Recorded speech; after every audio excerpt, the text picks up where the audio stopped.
Hello guys, it's Mo back here again. Every few have their perspective of branding and how they approach branding. Marketing sometimes approaches from a marketing department's point of view, while brand managers approach it from like strategy and overthinking. Designers approach it from like creating the artwork and the logo.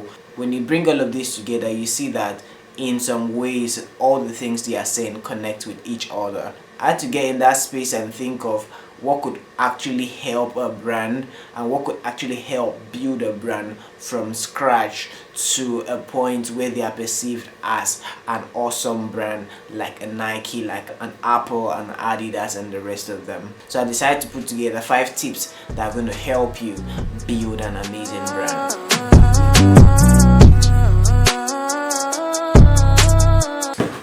Since branding has gone beyond just creating a nice logo and an amazing identity, now branding has gone into your page, your social media arrangements, the way texts are arranged, the way images are arranged, and how well you present your information. And it goes into your personality, how well you communicate as a person. So it goes beyond the identity that stands out in the market, where people are like, oh, that's his logo and that's his identity. Now it's not just the logo, it's about everything you do. It's about everything you put out, how you keep putting out the same amount of quality and the same amount of energy.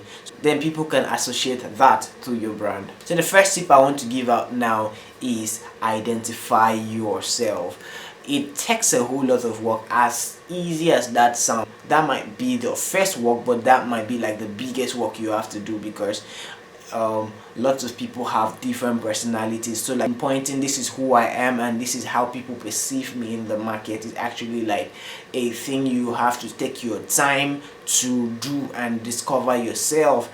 And it is actually kind of amazing if you like have a split personality, where people are going to see you as this today and tomorrow they can see you as the other. They have like a dynamic personality where people are not going to be bored with how much you give them. So like, don't have a problem with, oh, I am this today, I am that tomorrow. No, you have a core, and then you have also parts which you can like put it out there in the market, and then it's going to be a plus to your brand if you have several.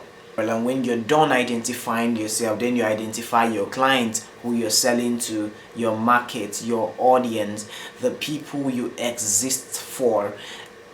When you get to that point and you're able to narrow it down to, this is who I exist for, the work gets a lot easier. So you're not going to like create a wild art that is like specific to a very vast number of people. You're creating specific arts that are targeted towards these guys you were created for. So if you're created for pop culture, you know all your communication direction is going towards pop culture, is going towards the art, is going towards music, is going towards like everything around that area, right? And if you exist for what other area, if you exist for retro or classic kind of people, then you know all your communication, both from your starting from your typography down to your imaging and everything, is going to be specific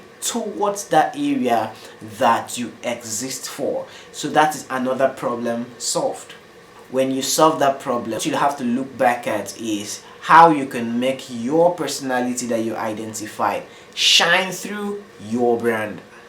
So by saying this, you're trying to like make your personality go beyond your art, go beyond your creative, go beyond like a lot of things you do. Since you're building like a brand which is not necessarily like an Apple or an Adidas, is like a personal brand that you are going to like kind of immerse yourself into the identity. As a matter of fact, Apple have a lot of Steve Jobs in it.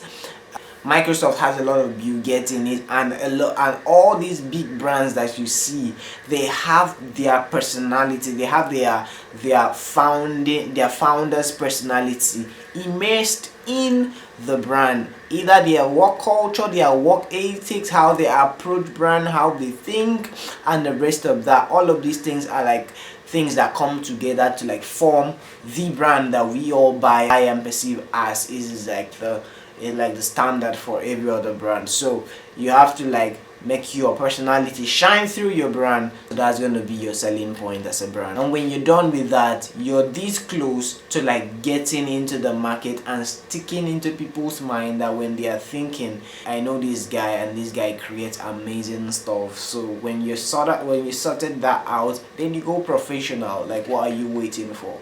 Go professional, go official. Everybody are going to know that this is who you are and this is what you do, this is what you stand for. You can beat your chest and say, this is who I am, this is what I stand for. I'm professional, I'm pop, I'm hype, I'm big, everything you can imagine. At that point, you're free to put yourself out there and be seen for who you truly are. Remember, you're not selling a fake personality. You discovered yourself and that is who you're selling. So people are going to buy you as a unique personality.